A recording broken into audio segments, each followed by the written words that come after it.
அரசியல் பேசியிருக்கீங்க, அடுத்து அரசியலுக்கு வர ஆர்வம் எதுவும் இருக்கா? அவர் அரசியலில் தான் இருக்கார். நான் தான் சொல்லிட்டேன், நான் அவர் கூட தான் இருக்கேன். அரசியலில் தான் இருக்கார். தேர்தலில் நிற்கிறதா அரசியல்னு நீங்கள் நினைக்கக்கூடாது. மக்கள் பிரச்சனைக்கு யார் முதல்ல முன்னு நிற்கிறானோ, குரல் கொடுக்குறானோ, அதுவெல்லாம் அரசியல் தான். அரசியல்னால் என்னன்னு நினைக்க சொல்லுங்கள். என்ன எல்லோரும் கூட்டமாக இருக்கிறீங்க அப்படின்னு கேள்வி கேட்குறீங்கள, அதுவே அரசியல் தான். அதை தான் ஒவ்வொரு மனிதனின் ஒவ்வொரு வார்த்தையிலும் அரசியல் பிறக்குதுங்கிற. அப்படி அவன் சொல்கிறான்ல, சேகுவாரா சொல்கிறான்ல, பசியோடு இருந்தால் ஒருத்தன் உணவு கொடுத்தேன், என்னை மனிதாபிமானின்னாங்க.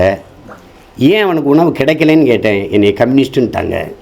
இதுதான் கதை. நாங்கள் கேட்குறோம்ல, ஒவ்வொரு நாளும் கேள்வி கேட்குறோம்ல, அதுதான். அதனால் அவர் அரசியலில் தான் இருக்கார்.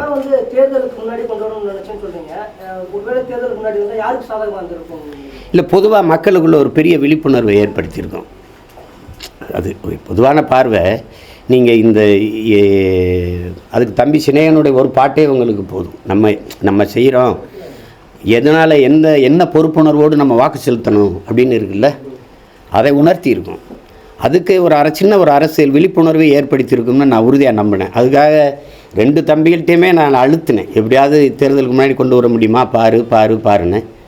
சூழலாமே இல்லை.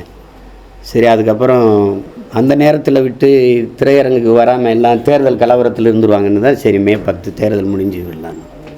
இந்த படத்துடைய ட்ரைலரில் பார்த்தீங்கன்னா தமிழக விடுதலை புலிகளுடைய தலைவர் பிரபாகரருடைய ஃபோட்டோஸ்லாம் வந்து அவருடைய ஃபோட்டோஸ் வரணுன்ட்டு நீங்களும் நிறைய போராடி இருக்கீங்க. அந்த ஒரு ட்ரைலர்லேயே அந்த ஒரு அவருடைய ஃபோட்டோ அதை நறுக்க முடியல.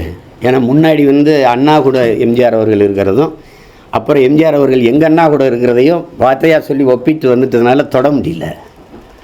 அவங்களுக்கு புரியுதுன்னு நினைக்கிறேன். இல்லைன்னா தூக்கிடுவாங்க. ஒன்று எடுத்துட்டாங்க, சீருடையோடு இருந்த ஒன்றை எடுத்துட்டாங்க. இதை எடுக்க முடியல. ஏன்னா அவர் சீஃப் மினிஸ்டர் ஆஃப் தமிழ்நாடு, எங்கள் அண்ணன் சீருடை இல்லாமல் அப்படி நிற்பார். அதனால் எடுக்க முடியல. அதுக்கப்புறம் தானே எல்லா பிரச்சனைகளும். அப்போ அது முதல்ல அவரை சந்தித்த போது எடுத்த படம் அது. எம்ஜிஆர் அவர்களை சந்தித்த போது அது தூக்க முடியல. அதுக்கு திரையில் என்ன வரவேற்பு இருக்குதுன்னு நீங்கள் பார்ப்பீங்க. அந்த பதிவு வரும்போது எவ்வளவு ஆரவாரம் இருக்குதுன்னு தெரியும் உங்களுக்கு. ஜூன் 4 எப்படி இருக்கு சார் சினிமா சார்? நல்லா இருக்கு. இவ்வளோ வெயில் இருக்காது. இவ்வளோ வெயில் இருக்காது. எதுக்கு அதுக்கெல்லாம் போறீங்க? அவ்வளோ தூரம்லாம் போறீங்க. காத்துருங்க, கொஞ்சம் பொறுத்துருங்க, காத்துருங்க.